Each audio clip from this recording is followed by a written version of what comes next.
육군의 전투병과는 보병, 포병, 기갑, 방공, 그리고 공병 등 여러 그 병과가 있어요. 저는 보병으로 근무를 했습니다. 포병은 주로 차를 타고 이동을 하거든요. 그러나 보병은 그 차 타고 이동하는 거 없어요. 모든 게 걷는 거예요. 그런데 보병의 가장 힘든 훈련은 100km 행군인 것 같아요. 제가 군대 생활할 때 그냥 새벽에 비상이 걸립니다. 깜깜할 때 한 4시쯤 비상 걸려가지고 뭐 군장 꾸려가지고 연병장에 이제 막 불이 나게 모이죠. 그러면은 이제 부대장을 비롯한 그 장교들이 다 이렇게 그 군장 검열 다 합니다. 그리고는 아침 간단하게 먹고 이제 출발을 하는데 100km를 그냥 24시간 동안 걷는 거예요. 그냥. 그런데 좋은 길만 가는 게 아니에요. 물론 차가 다니는 도로도 갈 때도 있지만은 산길, 등길, 높은 산을 넘을 때도 있고 강가로 갈 때도 있고요. 얼마나 힘든지 몰라요. 그냥 1시간 걷고 10분간 쉬거든요. 그런데 막 추운 겨울에 그냥 눈이, 한방눈이 막 쏟아질 때도 걸을 때가 있습니다. 그러면은 10분간 씩 그러면은 금방 아무 데나 벌렁 누웠는데 여기저기서 막 코 고는 소리가 들려요. 너무 힘드니까요. 배도 고프고 피곤하고 또 발바닥이 다 그 물집이 생겨요. 뒤축이 다 까지고 너무나 힘들어요. 그래서 24시간 동안 주파를 해서 이제 그 목표 지점, 그 고지를 점령하는 이런 훈련인데 그 훈련이 참 쉽지 않습니다. 그런데 이스라엘 백성들이 오늘 여기 성경을 보니까 애굽에서 해방받아가지고 가나안 땅, 적과 꿀이 흐르는 약속의 땅으로 갈 때에도 꼭 그렇게 행군을 했어요. 행군을 하는데 어떻게 행군을 했느냐. 그들 행군은 아무렇게나 가는 게 아니에요. 맨 앞에는 구름기둥이나 불기둥이 앞장서서 인도를 하는 거예요. 구름기둥이 인도를 하고요. 그 다음을 뒤따르는 게 법궤입니다. 제사장들이 법궤를 메고 뒤따르죠. 그러니까 이건 뭘 뭐냐면 하나님이 그들의 길을 인도하신다 그런 뜻으로 그렇게 이제 진행이 됩니다. 그 다음에는 유다 지파를 비롯한 세 지파가 뒤를 따르죠. 그 다음에는 네 지파 가운데서 그 성막에 그 뚜껑 지붕을 덮는 그런 천이나 말뚝 그리고 기둥 같은 것들을 메고 가는 사람들이 가지고 간 사람들이 뒤따라요. 그 다음에는 또 누렌 지파와 맵 지파가 세 지파가 또 뒤따릅니다.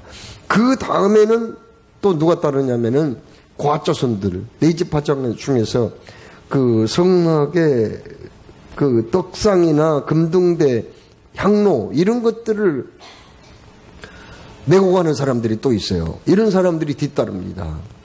그리고는 그 다음에 에브라임 지파와 세 지파 그리고 맨 나중에는 단 지파와 또 세 지파가 그렇게 뒤를 따르고 그 다음에는 누가 따릅니까? 여성들하고 어린아이들 뒤 따라서 이제 갑니다. 이렇게 진행을 하는데 이 사람들이 그 40년 동안 그 광야 생활을 했어요. 매일같이 걷는 거예요. 그런데 40년 동안 그 생활을 하는데 계속 날마다 쉬지도 않고 걸을 수는 없잖아요. 그러면은 이제 쉬는 시간이 되면은 어떤 현상이 벌어지냐면은 앞에 가던 구름기둥이 딱 멈춘 거예요. 하나님이 쉬어가라는구나. 미리서 이제 쉴 때가 다가오면은 제사장들이 법궤를 메고 간 제사장들이 이 많은 사람들 장정만 해도 60만이거든요. 어린아이와 여인들까지 하면은 한 200만에서 250만 정도 되는 그런 굉장히 많은 인부들인데 그 사람들이 진을 치고 수경을 하려면은 아무 데나 할 수가 없거든요. 그래서 편편하고 좀 널찍한 장소를 미리서 물색을 해서 이제 구름기둥이 탁 멈추면은 쉬어가라는 뜻이구나 하고는 제사장들이 양강나팔을 쭉 이렇게 부는 거예요. 양강나팔 저도 어떤 분이 선물로 주셔서 가지고 있는데 이게 소리가 굉장히 멀리 갑니다. 이러면은 이제 다들 이제 멈춰가지고 바로 뭘 하느냐. 텐트를 쳐요. 광야에서 뭐 집 지을 수도 없는 거고 텐트를 생활을 했거든요. 텐트를 치는 거예요. 그런데 텐트를 치는데 아무렇게나 치는 게 아닙니다. 오늘 여기 2절 말씀에 뭐라고 그랬어요? 여기 민수기 2장 2절 말씀에 이스라엘 자손은 각각 자기의 진영의 군기와 자기의 조상의 가문의 기호 곁에 진을 치되 해막을 향하여 사방으로 치라 이렇게 말씀했거든요. 그 그림을 보면은 그 해막 그림을 어떻게 진을 쳤는지 아세요? 2절 말씀 그대로 진을 치는데 정사각형으로 진을 치는 거예요. 정사각형으로 보세요. 동쪽은 유다와 이사갈 스불론 지파 그쪽이 동쪽에다가 진을 칩니다. 그 다음에 남쪽에는 루벤 지파와 시므온 갓 지파가 진을 쳐요. 또 서쪽에는 에브라임과 므낫세 베냐민 지파가 진을 치고요. 북쪽에는 단 지파 그리고 아셀 지파 그리고 납달리 지파가 진을 치거든요. 그리고는 맨 한가운데는 뭐가 있어요? 맨 한가운데는 해막이 있죠. 하나님의 임재의 상징인 해막. 여기 해막이 맨 가운데가 있는 거예요. 해막 주변에는 해막에서 일을 보는 목회자들이 교회의 일을 보잖아요. 다른 직장 없이. 그런 것처럼 네이지파 사람들 중에서 해막의 일을 맡은 사람들이 해막 주변에 게르손, 무라리, 과 등 이런 그 사람들이 그 주변에다가 텐트를 쳐서 이렇게 자리를 잡아요. 아무렇게나 하라는 거 아니에요. 자, 그러면 오늘 말씀에 2절에 하나님이 이렇게 진을 치라는 거예요. 그런데 왜 이렇게 자기들이 그냥 편한 대로 여기저기 진 쳐드릴 텐데 그냥 대충 피곤하니까 쉬다가 가면 될 텐데 왜 꼭 이렇게 진을 치라고 말씀했을까요? 거기에는 뜻이 있어요. 어떤 뜻이 있습니까? 하나님은 질서의 하나님이라는 거예요. 뭐 가까운데 먼데 뭐 그냥 자기 가족들끼리 편하게 진을 칠 수도 있겠지만은 하나님은 그런 걸 용납하지 않으세요. 질서의 하나님이거든요. 질서를 기뻐하세요. 마귀는 혼란과 무질서를 좋아합니다. 그러나 하나님은 질서의 하나님이에요. 고린도전서 14장 33절에 하나님은 어지러움의 하나님이 아니시오 오직 화평의 하나님이시니라. 또 40절에도 모든 것을 적당하게 하고 질서대로 하라 이렇게 말씀했거든요. 자, 여러분, 여기 진을 쳤다는 것은 뭘 의미합니까? 하나님의 택하신 백성들이 진을 쳤다는 것은 이건 교회를 의미하거든요. 교회도 무질서와 혼돈을 하나님이 기뻐하지 않아요. 그러면은요, 교회도 질서를 의미합니다. 질서를 기뻐하세요. 정말 질서 정연하고 그리고 안정된 교회를 하나님이 원하시거든요. 그러면 무질서는 어디서 오는가요? 혼란은 어디서 오는가요? 우리가 교회 생활할 때요, 하나님이 이렇게 말씀했다, 이것은 진리다 이렇게 가면은 우리 모든 마음이 하나가 되어야 되고 일치가 되어야 돼요. 그리고 하나님이 명령하셨다, 하나님이 말씀하셨다 그러면은 따라가면 되는 거거든요. 그런데 내 생각은 이렇습니다. 내 생각은 이렇습니다. 내 의견은 이래요. 내 판단은 이렇습니다 하면서 자기 생각을 자꾸 얘기하다 보면은 그때부터 이제 혼란이 오는 거예요. 무질서가 오는 거예요. 싸움이 벌어지는 거예요. 그래서 하나님은 여기 이스라엘 백성들이 광야 생활할 때 진을 치는 모습을 통해서도 하나님은 어떤 분이라? 질서의 하나님이라는 거예요.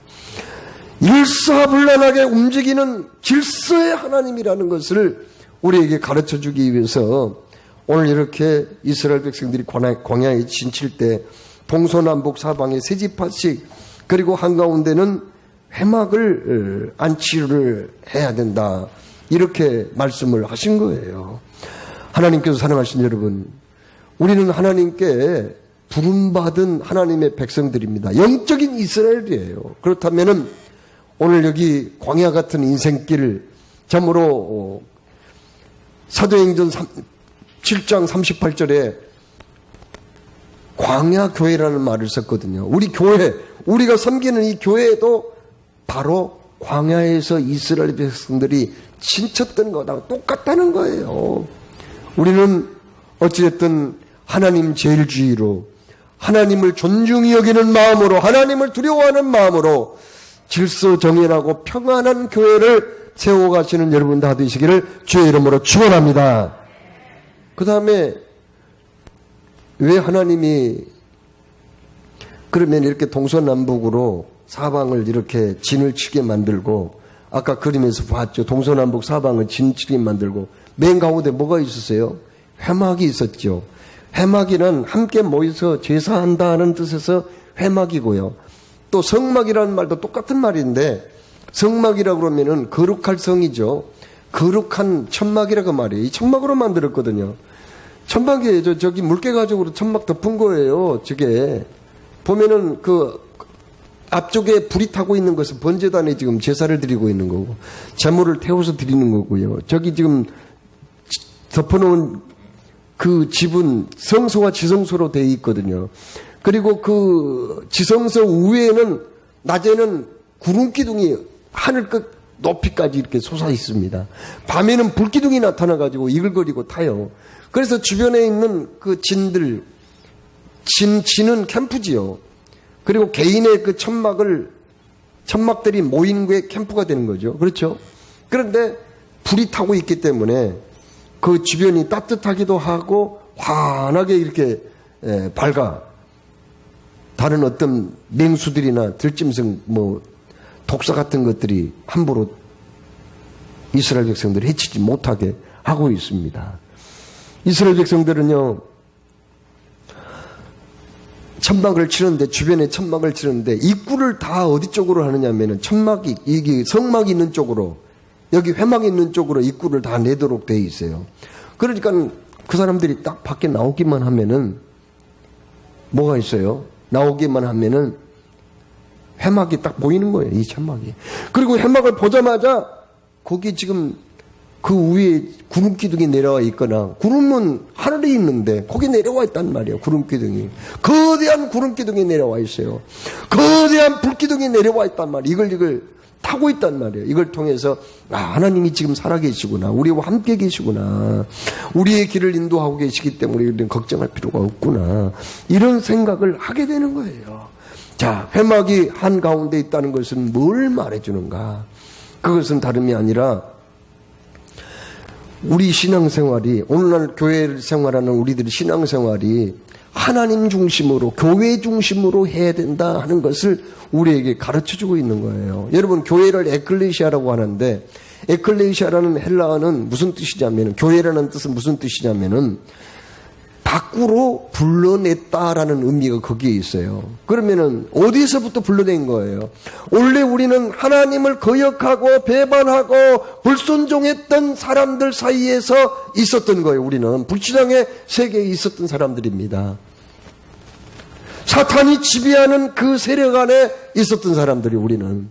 그런데 하나님이 어느 날 거기에 있는 나를 불러낸 거예요. 아무개야, 너 거기 있으면 안 돼. 거기는 멸망이야. 거기는 심판이야. 거기는 지옥이야. 거기에서 빨리 나와야 돼. 너 거기 있으면 안 돼. 하면서 불러냈어요, 우리를. 그렇습니다. 하나님이 선택하시고 우리를 불러냈기 때문에 이 자리에 우리가 있는 줄로 믿으시기 바랍니다. 아버지께서 이끌지 아니하면 아무라도 내게 올 수 없으니 오는 그를 내가 마지막 날에 다시 살리리라고 예수님 말씀했죠. 그렇습니다. 교회는 하나님이 멸망의 자리에서 사탄의 세력에서 불러내서 새로운 공동체를 만들었는데 그게 바로 교회예요. 교회는 뭐라고요? 공동체예요. 공동체는 여러 사람이 모여서 한 몸을 이루는 것을 공동체라고 그러거든요. 우리 모두는 하나님의 부름을 받아 참으로 믿음과 사랑의 공동체를 이루었습니다. 그렇습니다. 하나님은 그래서 우리가 모이는 것을 그렇게 기뻐하세요. 공동체거든요.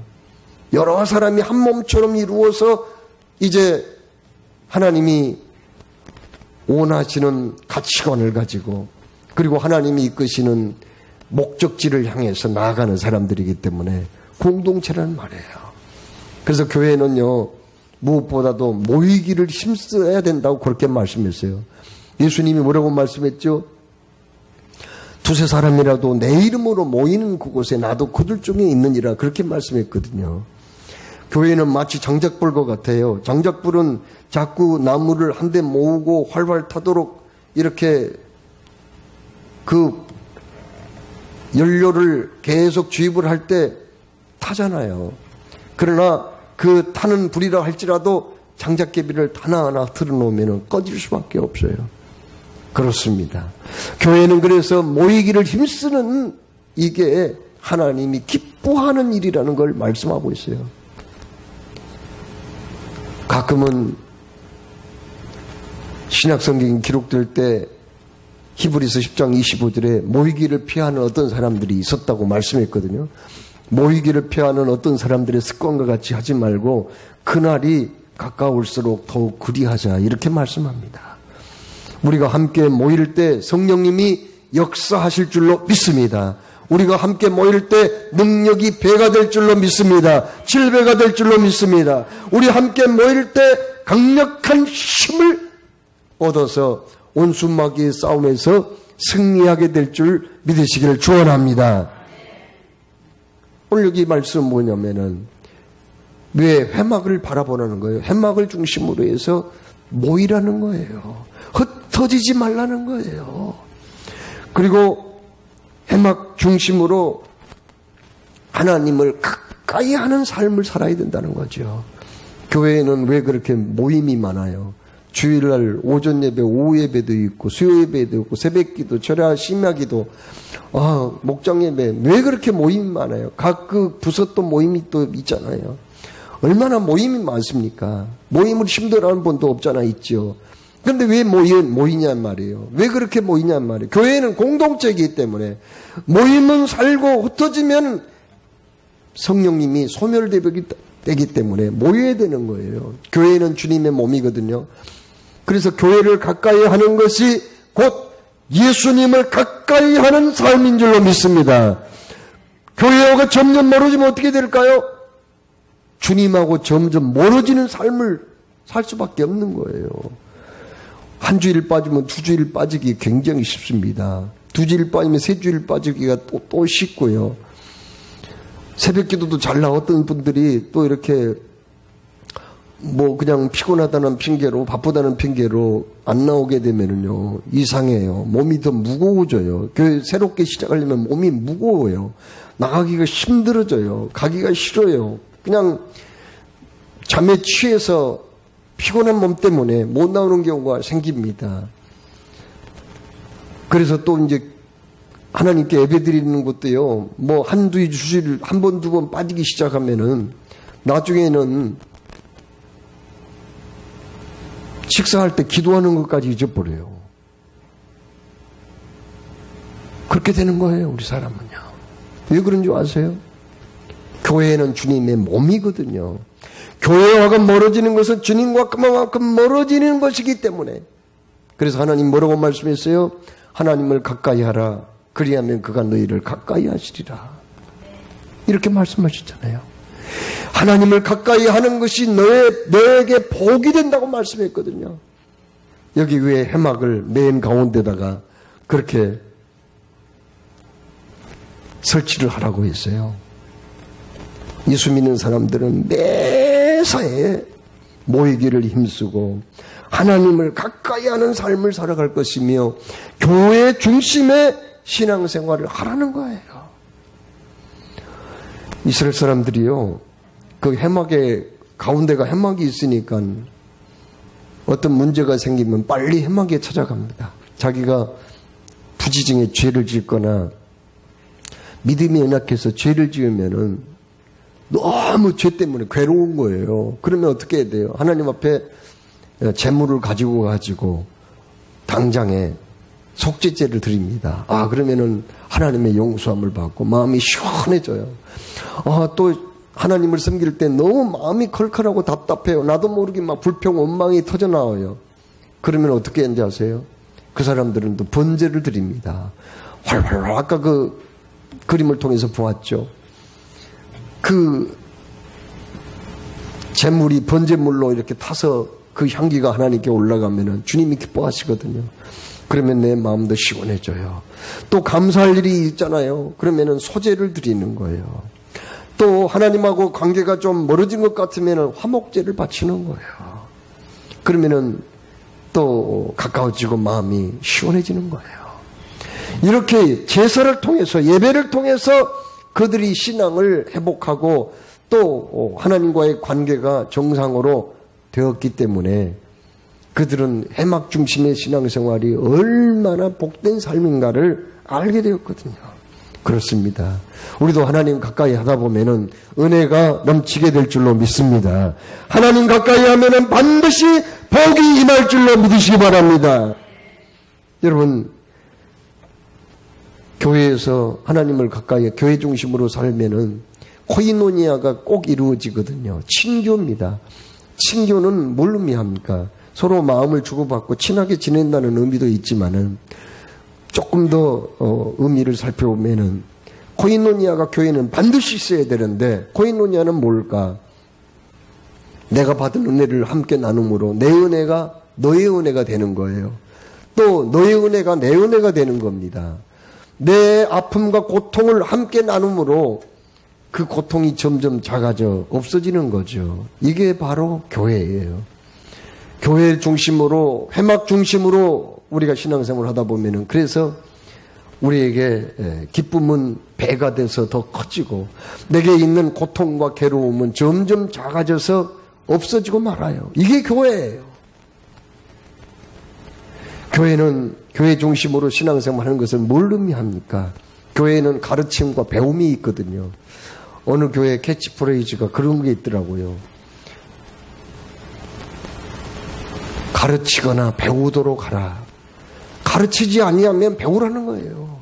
내게 배움이 필요하면 배우면 되는 것이고, 또 나보다 아직 신앙생활 한 지가 얼마 안 돼서 조금 부족하신 분이 있다면은, 성경 말씀에 대해서 잘 모르는 분이 있다면 그분을 가르쳐 주라는 거예요. 이게 주의 일이라는 거죠.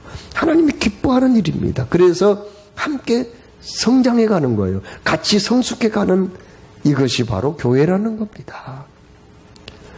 교회는 또 어떤 곳이에요? 교회는 함께 또 교회 중심으로 봉사를 하는 거예요. 섬김의 봉사. 섬김은 뭘 의미합니까? 예수님의 길을 가는 거죠. 예수님이 나는 섬김을 받으려 함이 아니라 도리어 섬기려 하고 내 목숨을 만민의 대속물로 주려 함이라고 이렇게 말씀했잖아요. 교회는 바로 교회 중심으로 생활한다는 것은 주님이 살았던 그대로 섬김의 삶을 실천하는 것이라고 그렇게 말씀합니다. 또 이들은 그 해막을 중심으로 해서 어떤 은혜를 받았느냐. 해막 중심으로 생활하면서요. 해막에 아까 그림에 구름기둥이 내려와 있었잖아요. 구름기둥이 언제나 거기 있는 건 아닙니다. 불기둥이 언제나 거기 있는 건 아니에요. 어느 날 저 구름기둥이 둥둥둥 움직일 때가 있어요. 공중으로 올라가는 거예요. 움직이기 시작하는 거예요. 그러면은 하나님이 이제 출발하라는 뜻이구나 하고는 양강나팔을 크게 붑니다. 제사장들 2명이 나와서. 그러면은 이 사람들이 막 그냥 급하게 텐트를 정리를 합니다. 텐트를 다시 정리를 하고, 그리고 살림살이, 그리고 뭐 짐승, 양떼들, 이런 것들을 다 이제 준비를 해서 출발 준비를 하는 거예요. 그리고는 뭐 한 이틀, 3일 이렇게 가다가 구름이 가다가 딱 멈춰버리는 거예요. 멈추면은 어떻게 될까요? 구름이 멈추면은 이스라엘 백성들 다 멈추는 거예요. 쉬었다는 뜻이구나. 그렇게 이제 알고 쉬어가게 된 거예요. 그렇습니다. 그러니까 뭘 의미합니까? 하나님께서는 이 회막의 구름기둥과 불기둥을 통해서, 회막 중심의 삶을 통해서 하나님이 그들의 길을 인도하셨다는 것을 말씀하고 있습니다. 그렇습니다. 하나님은 그들의 길을 인도하신 거예요. 여러분, 우리는 내일 일을 알 수 없습니다. 한나의 일도 장담할 수 없죠. 언제 어느 때 무슨 일이 일어날지 어떻게 압니까? 그렇잖아요. 그런데 내 생각대로만 살다가 가끔은 실패해요. 내 의지대로만 살다가 보면은 가끔은 어려움에 처할 때도 있거든요. 그러면 우리가 그 길을 알 수 없는 광야길을 어떻게 가야 돼요? 불기둥만 바라보고 가면 되는 거예요. 구름기둥만 바라보고 가는데 되는 거예요. 분명히 우리 앞에는 성령의 불기둥과 말씀의 구름기둥이 우리를 인도하고 계신 줄로 믿습니다. 그래서 믿음의 주님이시여 온전케 하신 이인 예수 그리스도만 바라보라고 그렇게 말씀했잖아요. 주님만 바라보고 한 걸음 한 걸음 가면은 뒤돌아보지 말고 자라오라 치우치지 말고 가면은 우리는 반드시 우리의 목적지 적과 꿀이르는 복된 땅 가나안 땅에 도착하게 될 줄로 믿습니다. 우리의 주님이 예비하신 천국에 입성하게 될 줄로 믿으시기 바랍니다. 이렇게 회막 중심의 삶을 살아라. 교회 중심의 삶을 살게 되면은 그 안에서 진정한 예배가 이루어지고 코인노니아가 이루어지고 배우 가르침이 이루어지고 봉사와 섬김과 복음 전파가 이루어지며 그리고 거기에서 하나님의 인도하심을 받고 우리는 곁길로 가지 아니하고 하나님이 원하시는 복된 길, 천국의 길로 갈 수가 있다는 것을 우리에게 분명히 말씀하셨습니다. 여러분, 교회 너무 우리에게는 소중합니다. 교회는 사랑과 신앙의 공동체입니다. 교회는 구원의 방주입니다. 교회는 주님의 몸이입니다. 교회는 진리의 터입니다. 교회는 하나님이 불러서 따로 세운 사람들이 모인 집단입니다. 교회를 통해서 진정한 예배가 이루어지고 교회를 통해서 진정한 가르침과 코이노니아가 이루어지며 교회를 통해서 섬김과 복음 전파가 이루어진다고 말씀했으니 모이기를 힘쓰고 교회를 가까이 하고 그리고 회막 중심, 교회 중심으로 말씀 중심으로 하나님 중심으로 신앙생활을 하다가 언젠가 주님이 부르실 때에 당황하지 말고 주님 나 여기 있습니다. 나를 부르소서 이런 고백과 함께 주님 앞에 설 때에 잘했다 착하고 충성된 종아 이렇게 칭찬받고 상받는 저와 여러분이 되기를 주의 이름으로 축원합니다. 사랑의 주님, 오늘도 주님 말씀하셨습니다. 오 주님, 오늘 이스라엘 백성들이 진을 칠 때 어떻게 칠 것이며 그들이 행군할 때 어떻게 행군할 것인가 이 말씀을 통해서 참으로 우리가 신앙생활할 때 질서 있게 주님을 섬겨야 된다는 것 그리고 무엇보다도 회막 중심, 교회 중심으로 살아야 된다는 것을 깨우쳐 주셨사오니 주님, 믿음의 주님이시요 또 온전케 하신 이인 예수님만 바라보고 나아가다가 결국 주 앞에 설 때에 잘했다 칭찬받고 생명의 멸관, 영광의 멸관을 받는 우리 모두가 되게 하여 주시옵소서. 이 모든 말씀을 우리 주님 예수 그리스도의 이름으로 기도드리옵나이다. 아멘.